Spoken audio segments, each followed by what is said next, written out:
Hey, this is Eric Whiteside Tactical Solution. Today, we're going to bring you basic airway management. If you're taking first aid CPR, taking stop the bleed, or if you're taking TECC or TCCC, this one is actually for you. When looking at airway management, we're going to focus on four things. First, respiratory anatomy, causes and recognition of airway obstruction, management of airway obstruction, and then the fourth one is airway ventilation management. If you take a look at this diagram, notice you have your nares at the top and how they come on down to the airway passage. In addition to that, you also have your oral, or what we call our mouth, the oral cavity, and it actually connects as well. So oxygen can get in through the nose and the mouth. That's why sometimes if exercise and breathe, out your mouth, that's what they're referring to. Both of them go down the same track. Now, when we get into NPAs and OPAs, nasopharyngeal airway, as well as oropharyngeal airway, we need to make sure we understand the passageway. So when doing an NPA, it's going to go through the nostril, and when doing an OPA, it's going to go through the mouth or the oral cavity. Basic airway management, you're either going to go to the left side or you're going to go to the right side. If we're going to the left side, we're talking about inadequate ventilation. When it comes to inadequate ventilation, that means a lack of oxygen getting to the lungs. So because of a lack of oxygen getting to the lungs, that means that the person's going to have difficulty breathing. This can be either by decreased respiratory effort or airway obstruction, which we're going to get into more detail. On the far right side, we have cardiopulmonary resuscitation, CPR. We'll get into that as well. For airway skills, the skills for us at the basic level, that means first aid CPR, stop the bleed, or even TECC or TCCC at the basic level, we're looking at the bottom three, the blue, the green, and the red. We're not talking about the orange, we're definitely not going to talk about the yellow because those are more advanced skills. We're going to focus on the bottom three. Recognition of respiratory failure. Why are they going on respiratory failure? The use of a bag valve mask, and then oral airway insertion. When it comes to that, we're talking about either the OPA or the NPA. For causes of airway obstruction, you have both the left side and right side. On the left side, decreased muscle tone, vomiting and blood, trauma, foreign bodies, inflammation, anaphylaxis, excessive bronchial secretion, which means the production of excessive mucus, bronchial spasm, and aspiration. Now understand, vomiting, blood, and aspiration can go together. What they mean by that is when they aspirate, or when they're coughing or throwing up, that blood can be taken back in, or that vomit can be taken back in, and instead of going down the esophagus to the stomach, it's going to go down the trachea to the lungs and cause more damage, like pneumonia or something of that nature. Now, recognition of airway obstruction. You have a total of four things that we're going to talk about. You have inspiratory stridor, you have expiratory stridor, you have complete obstruction, which is paradoxical movement, a seesaw. You have central cyanosis. Now, for inspiratory stridor, that's a blockage of the upper airway or air constriction of the upper airway. There is airflow, but it's very limited. You have expiratory stridor, that's air restriction to the lower part of the airway, and that's your wheezing. And like say, you have your seesaw respiration, and you have your cyanosis, which means it's a bluish tint to either the fingertips, nail beds, the eyelids, the gums of the mouth, or something of that nature. We're going to talk about all four of those. Inspiratory stridor, like stated before, it's the upper part of the airway. So there's constriction. Notice here, there's a constriction at the upper part. Because of that, it's difficult for the oxygen to pass through. So you hear a high-pitched noise when trying to breathe in. So take a look at the middle one here. Inspiratory stridor, upper airway collapse or inspiration. So notice it's difficulty breathing at the upper part. And in this diagram, you'll see exactly what's going on.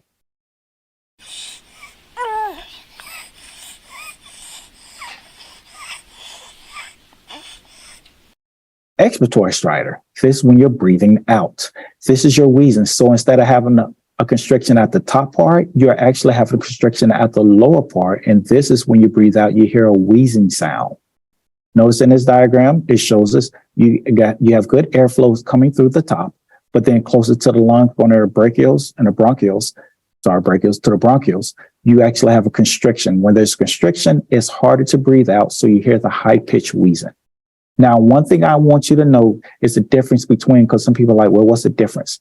If I go back real quick, the IN for inspiration means inside, so it's coming in. So anytime in science or in medical, you see IN, know that it's coming in. You're either going to see IN or you're going to see EN.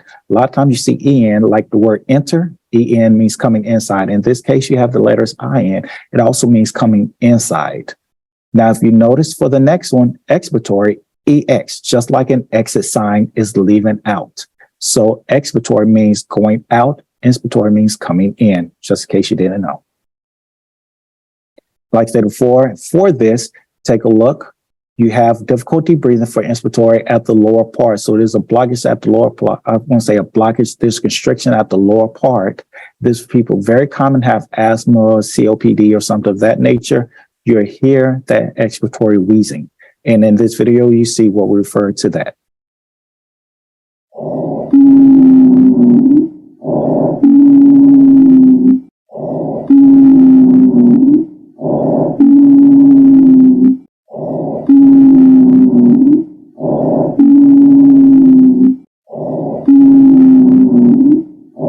Now, a complete airway obstruction means you're choking. It could be on a foreign body, it could be on fluid, it could be on blood, it could be on anything, but it means there's complete blockage. So there's no oxygen flow that is coming down that passage. So in the esophagus, it is blocked altogether.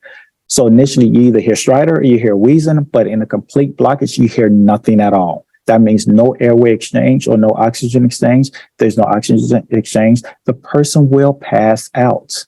And if we don't correct it soon, they will die. So one of the signs of them first is you won't hear any sign. You see them not breathing. They probably passed out. But in addition to that, they begin to turn blue, or what we call cyanotic. Like stated before, it's the bluish tint to either the nail beds, the underneath the eyes, or even the gums of the mouth. So if there's a blockage there, you want to fix that.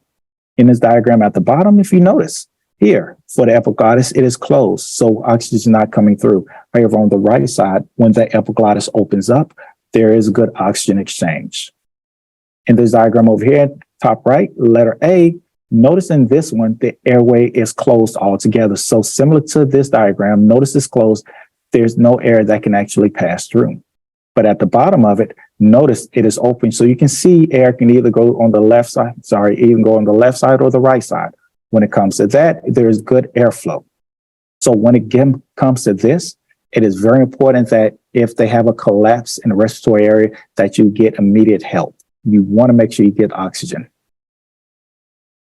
The management of airway obstruction. In this case, you have simple methods.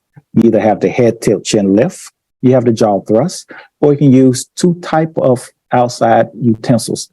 The OPA, which is the oropharyngeal airway, or you can use the NPA, which is the nasopharyngeal airway. Honestly, at our level, at the basic level, these are all the things that you actually can use or should use. In the head tilt chin lift, if you notice, the airway is actually closed. So in order to open the airway, you must first push the head back. As you push the head back, it opens the airway, and notice that the tongue actually moves out the way. So in this case, the neck muscles in the head tilts. The head tilts, stretching the neck muscles. So notice the neck muscles are what we call constricted. But in this one, when you actually tilt the head and the chin, the muscles are actually elongated. As they elongate, they cause the tongue to lift out and up and out the way. In addition to that, the mandible moves or being pulled up, and it moves the tongue forward. So there's good oxygen both in the mouth as well as in the nose. However, if there's a neck injury, if you suspect a neck injury, do not use this, because notice you get into what we call the C-spine out of neutral position, and you're causing stress on those vertebrae, and doing that, you could cause a neck injury. So there are more injury to the neck. So if you suspect any type of neck injury, please do not use the head tilt chin lift. The jaw thrust, like stated before, is if you suspect spine injury. Now, when coming to this, notice what's happening.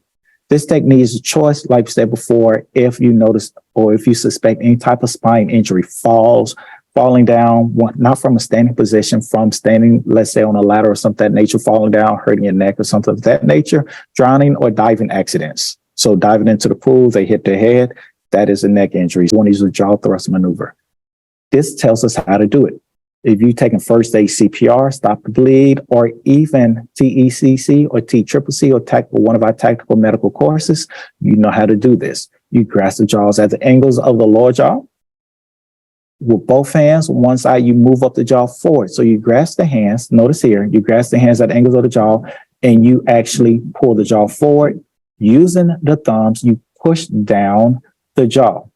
This allows us to open up the mouth. And by doing that, you have better oxygen exchange. Ventilation, not intubation, is what we're talking about now. Your bag valve mask. Again, notice your bag valve mask. This is one of our resources we can use. The mask is applied to the face, like stated before. You can use this both for the head tilt and chin lift or the jaw thrust method. Now notice 2 hands is better than 1 hand. In the top right corner, this is your 2 hand. In the top right corner, this is your 1 hand. The 1 hand, you have to use a C-clamp or the OK method. Notice what's happening in this one. You can have some type of air actually pass out on the side, so it's not a good seal. That's why we highly recommend the 2-hand method or the 2-person method with 2 hands, because now that 1 person has a good seal, so there's better oxygen exchange. However, you can use a one-man method, and notice that the bag valve mask, the BVM, is a little cumbersome. So when trying to squeeze and trying to keep a good seal, it's a little more difficult. You can do it, but it's difficult. However, when it comes to the 2-man, one person, I should say, has the seal, the other person is squeezing the bag for good rise and fall of the chest. Oropharyngeal airway, or OPA versus NPA. What is the difference and when should we use them? Notice for the oropharyngeal airway, it goes through the opening of the mouth. And for the NPA, it goes through the nasal. So let's break it down. For the OPA, it is a hard curved plastic tube. Notice that, hard curved plastic tube. You measure it from the incisor to the angle of the jaw. And this is only used for unconscious patients. So please do not use this for conscious people, because they can have a gag reflex. And if they have a gag reflex, they're going to throw up, they're going to aspirate. So only use this on unconscious people. When doing this, you open up the mouth and visually inspect the airway to make sure there's no foreign bodies present. If there's no foreign bodies present, you can then invert the OPA, insert it, rotate 180 degrees, put it through, sit it down on the lip, and then look, listen, and feel 5 to 10 seconds to make sure there's good oxygen exchange. Big thing, like stated before, is ensure the patient has no gag reflex. If they have the gag reflex, do not use the OPA. You want to use the NPA. The nasopharyngeal airway. Notice this one is a soft curved plastic tube. This can be used in jaw trauma. So if they have trauma to the jaw, it can be used. The only thing is, if you suspect any type of skull fracture to the base of the skull, which is hard to tell on the civilian level, but if you think there's any type of chance or any chance of a skull fracture to the base of the skull, do not use the NPA. The reason we say that is as you insert it, so notice the bottom right, as you insert it, it's supposed to go down and into the trachea. However, if it goes down, it could curve up and go to the base of the brain, causing brain damage or even killing the person. So you want to be careful of that. Now, when measuring this, you measure from the nostril to the earlobe. That's the biggest thing. And when it comes to clinicals or skills or practicals, you have a lot of hands-on with this. So the insertion methods, lubricate with water-based, like KY gel or something of that nature. A lot of times, if you're carrying an NPA, you'll have the water-based jelly substance with you as well. Insert the NPA bevel in, first towards the nasal septum, and then slightly rotate and pass it on down and stop it at the top of that nair. You want to then look, listen, and feel. If you feel there's an obstruction on one flare or in one nasal passage or one nair, try the other nair, because you don't want to force it in there, because you can cause more damage, then begin to bleed or something of that nature. So you put it in one. If you feel resistance, put it in the other one. And in this diagram, it shows us how to actually do it. This concludes our lesson on basic airway management. You're either going to use the NPA, nasopharyngeal airway, the OPA, oropharyngeal airway, or you're going to use either the 2 methods, the head tilt chin lift or the jaw thrust method. Make sure you understand the difference and when to use any of these. Thank you for joining us. If you have any questions, feel free to contact us at info@whitesidetacticalsolutions.com or visit our website at www.whitesidetacticalsolution.com.